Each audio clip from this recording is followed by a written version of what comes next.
हैं कि डॉक्टर्स की हड़ताल आज 15वें रोज भी जारी रही। डॉक्टर्स ने तनख्वाहों में इजाफा न होने की सूरत में 17 मार्च से सड़कों पर आने की धमकी दे दी है।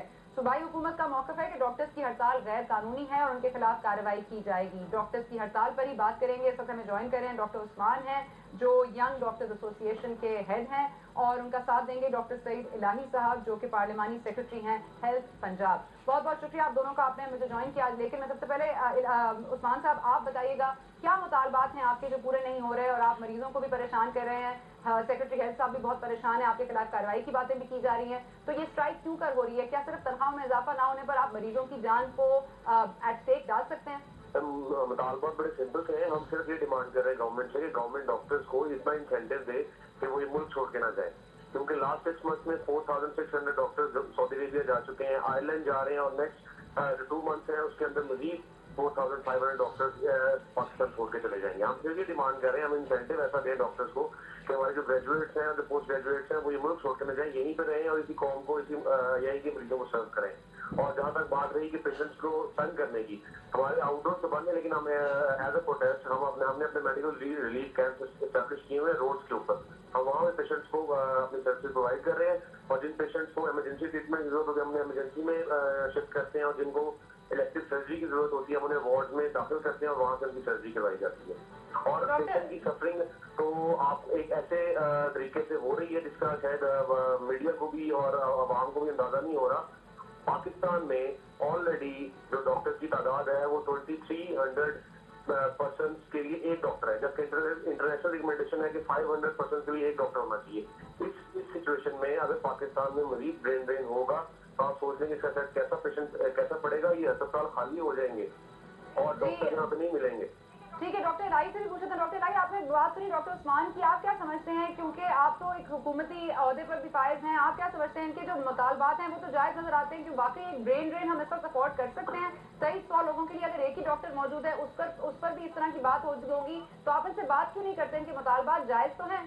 नहीं, इनसे तो बातचीत हो रही है, और जो इससे कई दिन से मुज़ाकरात भी हो रहे हैं इनकी बॉडी के लोगों से।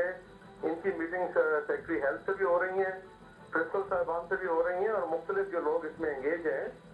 लेकिन जो आपने पहले बात की है कि तनख्वाह बढ़ाने की जो ये बात कर रहे हैं, वो मुनासिब है कि डॉक्टर्स की तनख्वाह में इजाफा होना चाहिए, इससे किसी को इनकार नहीं है। लेकिन जो दूसरा तरीक़ाकार है हड़ताल का, उससे मुझे इख्तलाफ है, और उससे बाकी लोगों से भी इख्तलाफ है कि अपने मुतालबात के लिए, अपनी तनख्वाह बढ़ाने के लिए आप जब हड़ताल करते हैं तो गरीब और नादार मरीज जो है उनको मुश्किलात का सामना होता है। और ये जो बता रहे हैं अभी डॉक्टर साहब उस्मान साहब के आउटडोर बंद है, तो अस्पतालों के 90% मरीज तो आउटडोर में आते हैं और वहीं से आगे सर्जरी में और मुख्तलिफ डिपार्टमेंट में जाते हैं। और अगर 90% जहाँ एंट्री है उसे बंद कर दिया जाए तो इसका मतलब ये है कि हमने 90% लोगों को इलाज से इनकार कर दिया। उसमें औरतें, बच्चे और बूढ़े भी शामिल होते हैं। और ये जो फरमा रहे हैं कि कैंप लगाए हैं, बाहर लगाए गए हैं, तो मैं समझता हूँ ये भी यहाँ पे जो ख्वातीन आती हैं, जो गायनी की पेशेंट हैं या बच्चे हैं, उनके लिए क्या ये मुमकिन है कि वो कैंप्स में अपना मुआयना करवाएं? तो इसलिए मैं ये समझता हूँ कि मुतालबे अपनी जगह बरहक और उनकी तायीद भी की जा सकती है, लेकिन मुतालबात के लिए हड़ताल की तायीद नहीं की जा सकती। उस्मान, आपका रिस्पॉन्स चाहूंगी इस पर। जी, जहाँ तक इन्होंने बात की गायनी की पेशेंट की, अगर आप हमारे कैंप्स का आके विजिट करें तो हमने उनके लिए बिल्कुल सेपरेशन और कवर्ड एरिया बनाया हुआ है, और वहाँ पे हमारे मेडिकल रिलीफ सेंटर में ब्लड प्रेशर भी चेक होता है, वहाँ पे शुगर भी चेक होती है, वहाँ पे हम टीबी की मेडिसिन की अरेंज किए हुए हैं, हमने हर चीज अरेंज की हुई है। अगर कोई ये कहता है कि किसी डॉक्टर से ज्यादा उसको मरीज का एहसास है तो मैं उस चीज को नहीं मानता। हम पहले दिन से यही कह रहे हैं, अगर पेशेंट हमारे पास आते हैं तो सबसे ज्यादा उससे माँ बाप उसका एहसास करते हैं, उसके बाद वो डॉक्टर करता है जो उसको देख रहा होता है।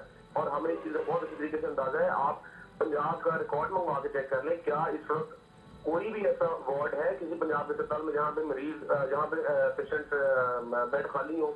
आप यहाँ की इलेक्टिव सर्जरी की लिस्ट मंगवा के चेक कर लें पूरे पंजाब की, क्या उनमें कोई कमी आई है हड़ताल से पहले के दिनों में, आपके दिनों में? जहाँ जहाँ हम जरूरी समझते हैं, जिनका ऑपरेशन होना चाहिए, जिनको मेडिसिन मिलनी चाहिए, ट्रीटमेंट मिलनी चाहिए, उनको सब कुछ किया जा रहा है। और जहाँ तक बात रही कमेटी की, अब तक कुछ 10-12 कमेटियां बन चुकी हैं, हमें समझ नहीं आ रही कौन सी कमेटी है जो हमारी निकल आएगी कमेटी। सीएम से मुलाकात हो चुकी, सीएम साहब 10 जनवरी को मिल चुके, सेक्रेटरी साहब मिल चुके, सीएम साहब हमसे वादा कर चुके हैं, हम अपना पेट काट के आपको तनख्वाहें देंगे। हमें नहीं समझ आ रही है कौन सी कमेटी है जो फाइनल होगी। सलेम जी, कौन सी कमेटी से इनकी कमेटी निकलेगी इलाही साहब? इनकी कमेटी इंशाल्लाह जुलाई में निकलेगी। जब बजट आएगा, मुल्क का फंड्स आएंगे, बजट अवेलेबल होगा तो इनकी तनख्वाहें बढ़ाई जाएंगी। और मैं एक बात आपको बताता चलूँ कि बार बार ये कहा जा रहा है कि हुकूमत ने वादा किया था, चीफ मिनिस्टर ने वादा किया था। ऐसी कोई बात नहीं है। चीफ मिनिस्टर ने इनसे मुलाकात की थी और उन्होंने कहा था कि जब हम सबको मिलके हमें देखना है कि हमारे पास कितने फंड्स हैं, कितना हिस्सा हमें मिलेगा, उसमें बतदरीज मरहलावार कैसे तनख्वाहें बढ़ाई जाएंगी। इसीलिए एक कमेटी बनाई थी चीफ सेक्रेटरी की निगरानी में। अस्पतालों में सैकड़ों नौजवान जो है वो बगैर तनख्वाह के काम कर रहे हैं। इलाही साहब, ये बताइएगा कि लगभग कितने पैसे लगते होंगे एक आम आदमी को डॉक्टर बनने के लिए? मतलब जो मेरा अंदाजा है 8 लाख के करीब है, और उसके बाद इनको 18,000 रुपए की तनख्वाहें आप समझते हैं जस्टिफाइड है? देखिए जी, एक डॉक्टर को जो इसमें सूरत ये है कि जब सरकारी कॉलेज जो है, जिन्हें हम पब्लिक कॉलेज कहते हैं, वहाँ पे इनकी वालिदैन तकरीबन 5 साल में 1 से 1.5 लाख रुपए अदा करते हैं जी। और हुकूमत जो है वो 25 से 30 लाख रुपया एक डॉक्टर बनाने पे लगाती है। और उसके बाद जो पोस्ट ग्रेजुएशन करने का ये 4 या 5 साल का मरला है, उसमें भी तकरीबन 10 से 12 लाख रुपया इन पे लगाया जाता है। और हमारे यहाँ, जैसे मैंने पहले भी गुजारिश की थी कि अभी भी सूबे पंजाब में बाकी सूबों के मुकाबले में पीजी स्टूडेंट की और हाउस ऑफिस की तनख्वाहें जो है वो तकरीबन दुगना है, लेकिन उसके बावजूद भी नाकाफी है। और हम इस बात पर डिटरमिन्ड है कि हमने इनकी तनख्वाहें बढ़ानी है, लेकिन वो जुलाई के बाद ही मुमकिन होगा। अच्छा उस्मान साहब, आपने 17 तारीख का ये डेडलाइन दी है कि अगर ऐसे मुतालबात ना माने गए तो आप लोग सड़कों पर आ जाएंगे, और ये जो कह रहे हैं कि पुरअमन एहतजाज आप करें, मगर इस तरह से आप लोग एहतजाज ना करें और लोगों को तंग ना करें, मरीजों को तंग ना करें, तो आप समझते हैं कोई लेन देन हो सकती है, कोई 90 से कम पे आप लोग मान सकते हैं? जी, मैं कुछ बातें जो डॉक्टर सईद ने की है मैं उनको हाईलाइट करना चाहूंगा। जी। पहली चीज ये कि इन्होंने खुद एडमिट किया कि अस्पताल में बहुत से डॉक्टर हैं जो अनपेड काम करते हैं। मैं उनसे पूछना चाहूंगा, क्या उसी अस्पताल में कोई स्वीपर अनपेड काम करता है? दूसरा पॉइंट आपको उठाते हैं। नहीं, एक मिनट जी, इलाही साहब बताएं कि स्वीपर को तनख्वाह दिए बगैर काम करवा सकते हैं? जी देखिए, पहली बात ये है कि जो ये बात कर रहे हैं, डॉक्टर जो काम कर रहे हैं उनकी हुकूमत ने तकरीबन सीटें मुकर्रर की होती हैं कि हर वार्ड में 4 से 8 लोग ट्रेनिंग करते हैं। और गवर्नमेंट तमाम हाउस ऑफिसर्स को भी पे नहीं करती। जैसे अगर एक कॉलेज से 300 लोग हर साल डॉक्टर बनते हैं तो पेड सीटें अभी तक 200 के करीब है। यहाँ पे असेंबली पे और हर इन सारे वजीरों की हर किसी की शाह खर्चे में जो पैसे होते हैं ना, वो भी आवाम के टैक्स के होते हैं, वो ये घर से कोई नहीं लेके आया होता। और दूसरा आपको इंटरेस्टिंग स्टेटस बताता चलूं, यहाँ पे इंटरनेशनल रिकमेंडेशन के मुताबिक 25,000 पर्सन के लिए एक कार्डियोलॉजिस्ट होना चाहिए। पूरे पाकिस्तान में 150 कार्डियोलॉजिस्ट है। अगर आप इसको डिवाइड करें तो लाहौर में सिर्फ 400 कार्डियोलॉजिस्ट की जरूरत है।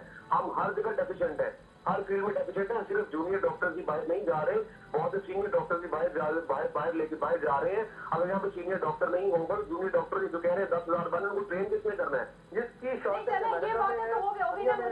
मुझे रैप करना है। इलाही साहब, मुझे बताएं कि क्या आप जुलाई से पहले इनके पैसे बढ़ा सकते हैं, हाँ या नहीं? क्या हुकूमत अपने शाह खर्चियाँ कम कर सकती है? जी, जुलाई से पहले तनख्वाहों में इजाफा नामुमकिन है। जुलाई से पहले तनख्वाहों में इजाफा नामुमकिन है। 17 तारीख को आप लोग रोड पे निकल आएंगे? मैं एडप कर दूं? जी कुछ जी। हमने इतनी फ्लेक्सिबिलिटी का मुजाहरा किया है। हमने कहा आप जुलाई से पहले नहीं पैसे बढ़ा सकते, कोई बात नहीं, आप 1 जुलाई में जो नेक्स्ट फाइनेंशियल ईयर है उसमें सिर्फ नोटिफाई कर दें हमें अभी कि 1 जुलाई से इतनी तनख्वाहें बढ़ जाएंगी, हम अपना प्रोटेस्ट ही खत्म कर देंगे। और जो तनख्वाहें बढ़ा जो डिमांड कर रहे हैं उनको आप एक फाइनेंशियल ईयर में ना दें, आप उनको डिवाइड करें फर्स्ट फाइनेंशियल ईयर पे और सेकंड फाइनेंशियल ईयर पे। इससे ज्यादा हम और क्या डिमांड क्या रिलैक्सेशन करें? नोटिफिकेशन दिया जा सकता है इलाही साहब, इनको तसल्ली के लिए कर सकते हैं आप ये? देखिए, कानूनी तौर पर कोई नोटिफिकेशन पहले जारी नहीं हो सकता, क्योंकि ये कोई मजाक नहीं है कि सरकारी जो महकमा है, कवानीन है, जब तक बजट नहीं आएगा, एलोकेशन ऑफ फंड नहीं होगी, नोटिफिकेशन नहीं हो सकता। लेकिन इनके साथ बैठ के ये वर्कआउट हो सकता है और यकीन दहानी हो सकती है। लास्ट वर्ड बताइए कि अगर ये 17 तारीख को सड़कों पर निकलते हैं, इनको अगर आप लोग यकीन दहानी पर आप यकीन नहीं करते तो फिर आप क्या करेंगे? देखिए, सड़कों पर निकलना इनका हक है, सड़कों पर जरूर निकले, लेकिन जो गरीब लोगों का इलाज मत बंद करें।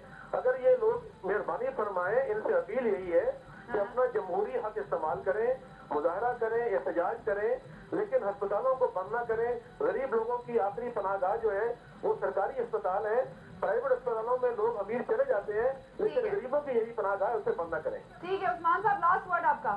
جی, ہم کوئی ایمرجنسی سروسز بند نہیں کریں گے, کوئی آئی سی یو سی سی یو ہم بند نہیں کریں گے, ساری ایمرجنسی سروسز چلتی رہیں گی, لیکن وہاں ہمارا رائٹ ٹو پروٹیسٹ ریزرو تھا, ہم وہ ضرور یوز کریں گے. اور یہ تو ایک اور چیز بتا دوں آپ کو, دانش اسکول بنا رہے ہیں نا جو سی ایم صاحب, اسی دانش اسکول سے بچہ پڑھے گا, انجینئر بنے گا, ڈاکٹر بنے گا, اور پھر یہی کی معاشی بدحالی کا شکار ہو کے ملک چھوڑ کے چلا جائے گا. ٹھیک ہے, بہت بہت شکریہ الہی صاحب آپ کا اور ڈاکٹر عثمان صاحب آپ کا. آپ نے گفتگو سنی ان دونوں کی, اور جس طرح سے ہم دیکھ رہے ہیں کہ ڈاکٹرز آن اسٹرائک ہیں, اور یہ ایک نیا ٹرینڈ چل پڑا ہے پاکستان میں کہ جس کو بھی اپنی تنخواہیں بڑھانی ہوتی ہیں وہ اسٹرائک کی کال دے دیتے ہیں, روڈوں پر نکل آتے ہیں اور اپنے مطالبات کس طرح پورے کرائیں. پہلے ہم نے پی آئی اے میں دیکھا پائلٹس نکل آئے, اس کے بعد ایک اعجاز ہارون صاحب کا بھی مطالبہ شروع ہو گیا کہ ان کو ریموو کرایا جائے, اور اب ہم یہ سن رہے ہیں کہ سول ایویشن اتھارٹی والے بھی کل سے اسٹرائک پر جانے کی تیاری میں مصروف ہیں. اور اگر یہی تنخواہ بڑھانے کا طریقہ کار ہے تو پھر یہ جو ہے اسٹرائک کی ایک ٹرینڈ اس کو ہوا کس نے دی ہے؟ کیا ہماری حکومت نے جو ہر چھوٹی چھوٹی بات پر خود ہی اسٹرائک کال کر لیتی ہے, یا پھر ہماری اپوزیشن نے جو بات کرتی ہے انقلاب اور لانگ مارچز کی؟